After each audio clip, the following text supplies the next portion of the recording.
welcome to Best You Discussion. Thank you for sharing this time with us. Make sure you like our Facebook page, and our discussions can be found on our YouTube channel. I think the link can be found on our Facebook page. I believe it's the August 18th post. Just highlight that, click on it, and it'll take you right to the YouTube channel. Subscribe to it. After all, it's free.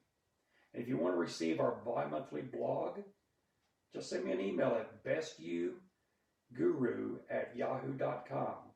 That's bestyouguru@yahoo.com. Previous blogs can be found at our website, bestyouguru.com. Best You, we at Best You, we don't offer miracle cures or promise instant riches. We are here to help you, assist you in living your authentic identity. It's that simple. Living your inherent greatness is not easy. Because let's face it, there's no rule books or guidelines or instruction manuals. Living as you is difficult. No one has lived you before. There has never been anyone like you before. You are unique. Best You is here to assist you in living your unique and inherent greatness. But let me caution you, Best You is not for everyone. There are people content right now, right where they are, doing what they're doing, and that's okay. That's their right. If they're happy doing it, so be it. And we're happy for them. Some people find comfort living within the norms, while others, they know there's more. They want to live their potential. They want to build upon their foundation. It's difficult to live as the authentic you. It is a challenge, but the blueprint is within you. You can help us help others by donating between $7 and $10 if you're able, and if you find value in what we offer. Just use Venmo at Robin-Shively, or you can use PayPal by sending it to bestyouguru@yahoo.com. Since COVID, we've had to adjust and to adapt, and we prefer this business model because it allows people to donate as they are able. No one is left out because of their economic circumstances. We offer a website, email assistance, a Facebook discussions, which you're participating in now, and even have a YouTube channel. Heck, we'll even answer the phone if you text us. I'll text back. But we do ask for your support. We ask that you tell people about us and invite them to our discussions. That is our mission, and that is our purpose. Several questions from last week's discussion, or the last discussion we had. First question, should I become involved in an MLM, network marketing, direct sales, whatever you want to call it, but this person, MLM, multi-level marketing? Well, it could cost you friends. It could cost you associates, because people may not want to hear from you all the time about the product or new business you're offering. So it all depends. It depends on the investment cost. I would not invest in any network marketing more than $500. There's also the Associate of Network Marketing Professionals that you need to research and see if that company that's offering you this great opportunity or great product, see if they're involved in the Association of Network Marketing Professionals. But I would investigate the company. I would investigate the CEO and the founders. Also, investigate the product. If it's something you will use and believe in, then maybe so. You've got to buy it somewhere. Read the agreement between you and the company. And does the company make money off the product or the recruitment? If you make most of the money from recruiting people, then I would say I would not get involved. A true network marketing company makes money off the sale of products. Herbalife right now is up on the stock market. They're a publicly traded company. They're up about 123% since the coronavirus pandemic. I'm a big believer in network marketing. I believe if you can help one another and keep the profits among you and your friends and associates, then so be it. Do it. The problem comes in, most people expect to make a whole lot of money real quick, and it just doesn't work that way. Not only in network marketing, it doesn't work that way in normal businesses. Entrepreneurship is tough. It's a long road, but for many people it could be worth it. So should you become involved in an MLM? It all depends.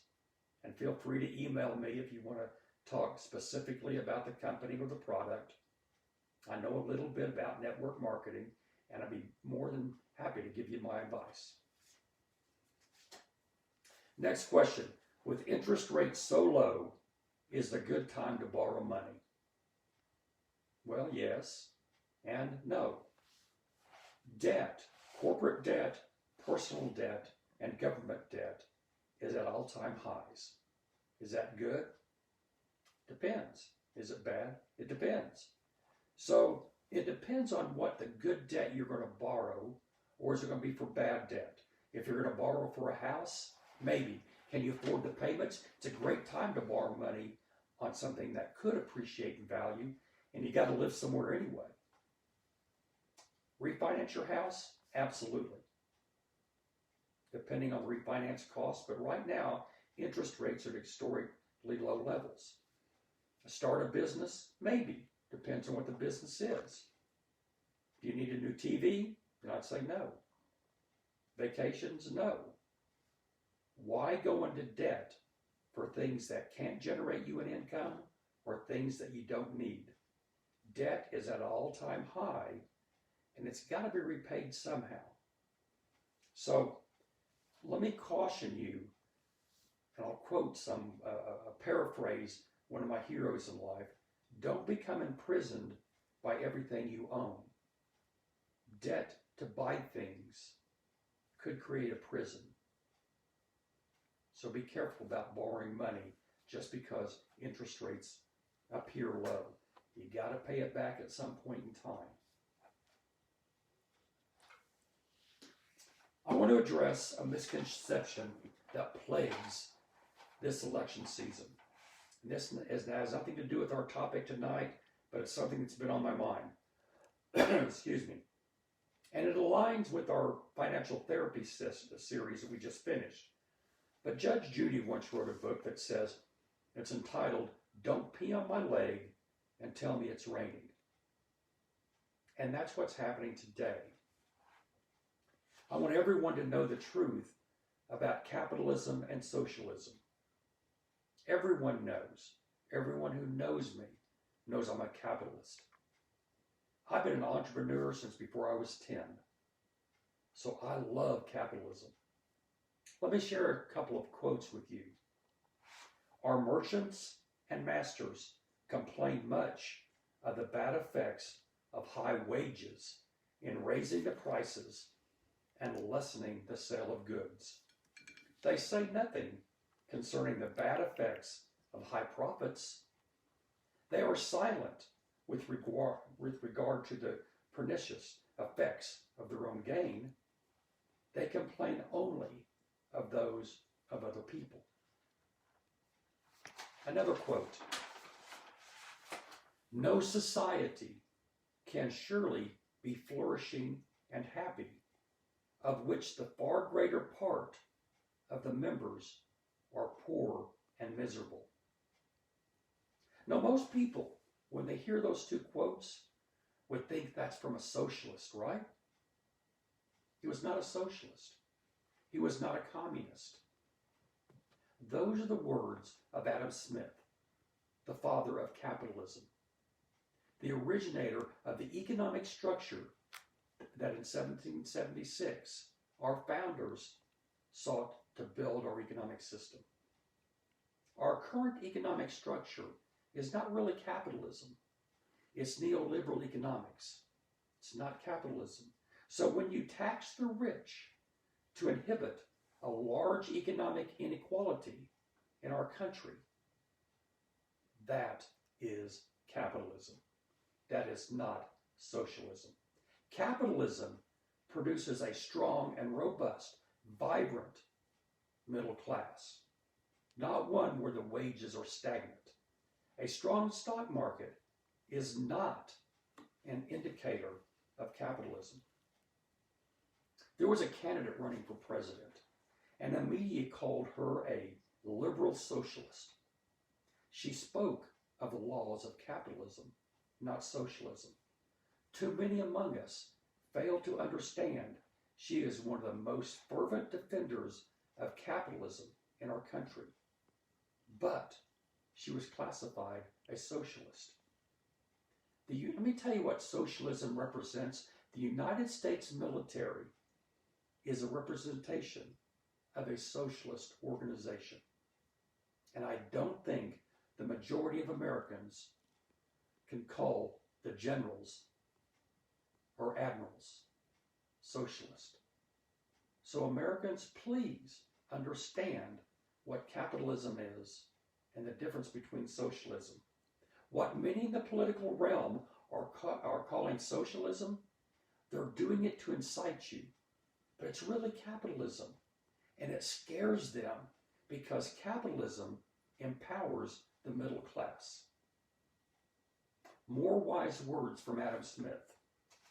The subjects of every state ought to contribute towards the support of the government as nearly as possible in proportion to the respective abilities, that is, in proportion to the revenue which respectively enjoy under the protection of the state. And the last one I'll leave you with by the founder of capitalism: the disposition to admire and almost to worship the rich, the powerful, and to despise, or at least to neglect, persons of poor and mean condition is the great and most universal cause of the corruption of moral sentiments. My friends, that's not socialism. That's capitalism. Do not allow people to pee on your leg and tell you it's raining. Now, tonight our topic is the natural state of humankind. We believe in the absence of restraint, people tend to operate for the common good. We believe that people are inherently good, but we're told that we're evil. And if left to our own desires, we cannot be trusted. Now, I find people very trustworthy. Sociopaths are an outcast in a healthy society. They don't survive in a healthy society. A glaring characteristic of a healthy society is a humble people. Are we humble? I think we all need to learn a little humility and listen. Just listen to each other and listen to the greatness within you. Each of us, especially now, with what's going on, must rise above the noise and listen. At times, our society seems to be a survival of the shameless. It's all around us. But this is opposite to our true nature. We have been conditioned, we have learned, we have become a hubris people. It is something we have learned. It is not our true nature. Let me provide a couple of examples of how we are manipulated against our true nature. America, our country, has the highest incarceration rate in the world. Now, there are many reasons for it, but regardless of all that you hear, the reason we have it is not because we are bad people. Let me explain how we are manipulated by circumstances and the images we hold of people. Societal institutions, society norms, the standards, peer pressure, family values, expectations, all of this can and often take us away from the goodness and greatness that we are born with. One of the most famous experiments in our history is the Stanford Prison Experiment of 1971. It was conducted at the University, or Stanford University, by Professor Philip Zimbardo. That was in August 1971. Now, this experiment resulted in being in textbook case studies for years. It is one of the most famous experiments of psychological behavior in people in human history. The Stanford Prison Experiment attempted to investigate how perceived power affects people, those with the power and those subjected to the power. The experiment focused on the relationship between prisoners and guards. The experiment used 24 college students, and simply a flip of the coin determined whether they were the volunteers. The student volunteers were assigned either to be a guard or to be a prisoner. So they had 12 guards, 12 prisoners, and Professor Zimbardo served as a superintendent of the prison. The experiment was interesting because it determined whether the reported brutality among prison guards in American prisons was due to the personalities of the prison guards or of the prison environment. In essence, is the brutality situational or a personality trait of the people? For years, this experiment was used as a case study on human behavior. It was discovered that the good professor, as smart as he was, instructed the students, the student guards in the prison, to act as nasty and sadistic as possible.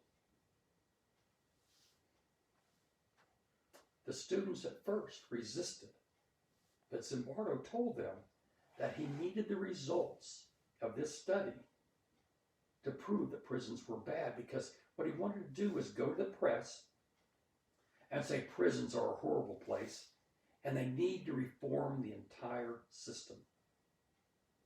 Now, that's well intended and that's all in good. But several students left the experiment. Some students embraced their assigned roles and enforced authoritarian measures. They wanted to help reform the prisons, so they did as they were told. They became nasty and sadistic. Some reports indicated that the guards were merely acting like animals. Prisoners were subjected to psychological torture. It became so bad that after 6 days, the experiment was canceled. But let me tell you the truth. The truth was, the experiment was a hoax. But for years, it was taught as truth. The damage has been done. People were left with the impression that people are bad and prisons must be harsh because people are bad. But it was all a hoax. He told them, instructed them to be nasty, to act with disregard to the health and welfare of the prisoners. So it wasn't an experiment. It was a hoax to try to get his voice heard for prison reform. But the study reinforces that many Americans, a lot of us, see people as criminals. This view is explained in the veneer theory, which basically says that human morality is really a cultural overlay, a thin veneer hiding an otherwise selfish and brutish nature. Now, this idea goes back to Thomas Huxley and is deeply embedded into the American culture. People are evil, they're bad, and deep down, we're all just selfish. Furthermore, this was reinforced that people are naturally bad in literature. In 1954, Lord of the Flies was published. It was written by William Goldley. The book is about a group of British boys that were stranded on an inhabited island, and they had a disastrous attempt to govern themselves. Themes erupted of conflict between the human impulses of selfish behavior and the living by the rules, tension between groupthink and individuality, between rational and emotional reactions, between morality and immorality. Lord of the Flies has been a popular book for assigned reading in school for decades. Some people claim the Lord of the Flies is a literal translation of Beelzebub from the Bible. The overall theme is that free people are dangerous and that people are really incapable of handling freedom. That people are incapable of handling freedom. In the face of overwhelming evidence to the contrary, people will rest on a default bias. A default bias is that people prefer to carry on behaving as they have always done, even when the circumstances that might influence their decisions have changed. And at Best You, we believe the majority of people are good. And as social institutions, norms, mores, peer pressure that corrupt us, we are naturally cooperative and kind. We are good people at our core. Companies ran on integrity.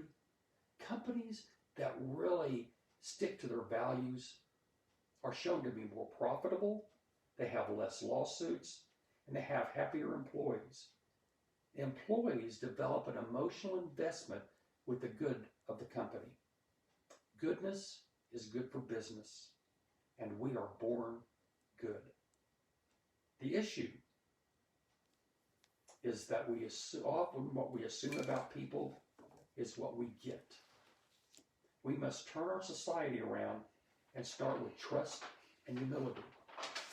When people call themselves realists and they say that people are really bad and untrustworthy, really what they're saying is that they are intellectually lazy. They fail to see past the behavior of the people and look into what caused the behavior. They look at the symptoms of the behavior instead of the root cause. Let me provide 2 real-life examples, not novels and not hoax experiments, but real-life examples of what we at Best You believe. First, let's deal with prisons. Norway has the most effective prison system in the entire world. They have the lowest recidivism rate. They treat their prisoners completely different than the American model. Are we saying that people in Norway are better than us? No. They see people differently than we do at times. They educate and they train their prisoners. They treat their prisoners with a rehabilitation mindset as opposed to a punishment mindset. And it works. American prisons have become universities for crime. We have failed and our belief in the value of people. Once convicted, a person's life is basically ruined to a large degree. A convicted criminal really becomes disenfranchised from our society. The way we view people, makes a difference. A real-life example of the veneer theory and the Lord of Flies is dangerously wrong. The veneer theory ignores the truth of people and holds on to what is culturally embedded, a default bias that destroys people. The second example that disproves the novel Lord of the Flies. In 1965, near Tonga, kids were stranded on an island. 6 kids, all alone. 6 Tonga kids were looking for adventure, and they decided to borrow a fisherman's boat and headed to Fiji or New Zealand or somewhere. But where they wound up was a deserted island. They wound up all alone for 15 months. Simone, Stephen, Kolo, David, Luke, and Mano, with ages ranging from 13 to 16, all alone on a deserted island. The kids hunted, they gathered food, and cooperated to build shelter. They worked together. They even provided medical aid to one another. I think it was Mano, one of the kids, broke his leg, and the other kids provided the medical aid necessary. They agreed in the beginning that they would not argue with one another, that they would work in pairs to ensure that the daily tasks were done. They kept a fire burning at all times. They even imposed timeouts when they got frustrated with one another. They survived by eating fish, bananas, chickens, coconuts, and birds. They set up a gym, a badminton court, a chicken coop, and a garden, all on this island. On September 11th, 15 months later, 1966, they were discovered by Captain Peter Warner, who was returning from a voyage, and he accidentally saw through his binoculars some kids on a deserted island. He went over the island, picked up the boys, and returned them home to Fiji, to Tonga. And when the boys returned home, they discovered something quite shocking. They had been given up for dead, and all their funerals had been held. They took the boys, the parents took the boys to doctors and found out all the boys, all 6 of the boys, were in good health. So this is an example. The real world proved what is being taught about people is wrong. It does not reflect the truth. The theme of the Lord of the Flies is not a true reflection of human nature. People are not naturally evil or sinful or harmful or untrustworthy. If a society accepts that position, if society, if your peer group, if the people around you accept that our people are selfish, sinful, or evil, the society will design itself around that idea. Schools will reinforce it. Governments will reinforce that idea, that default bias. Your workplace will reinforce it. Your religion, your law enforcement, it all becomes a self-fulfilling prophecy. But don't let anybody fool you. We are good people. We have a lot of work to do, but we're good people. Our power is cooperation. Cooperation, kindness, and humility are the sources of prosperity and stability. But let me warn you, this idea, this truth is dangerous because it challenges the institutions of society. It challenges the power structures. But I think it's time to challenge the power structures. It is time to challenge that idea. My friends, people are not inherently evil. You know, I want to thank Robin tonight, because without her, I wouldn't be here. Now let's practice some real capitalism. If you're ever in Oklahoma, near Oklahoma, or just want to go to Oklahoma, I want you to go to either the town of Cleveland or Pawhuska. Go to El Velarte's restaurant. It's a Mexican restaurant. Miguel Esparza is the owner. If you need locations, the first one in Cleveland, 809 North Broadway. The one in Pawhuska is 1201 John Doll Highway. Go to El Velarte's Mexican restaurants in Cleveland and Pawhuska, Oklahoma. Miguel's a good, very good friend of mine, and I want his business to prosper.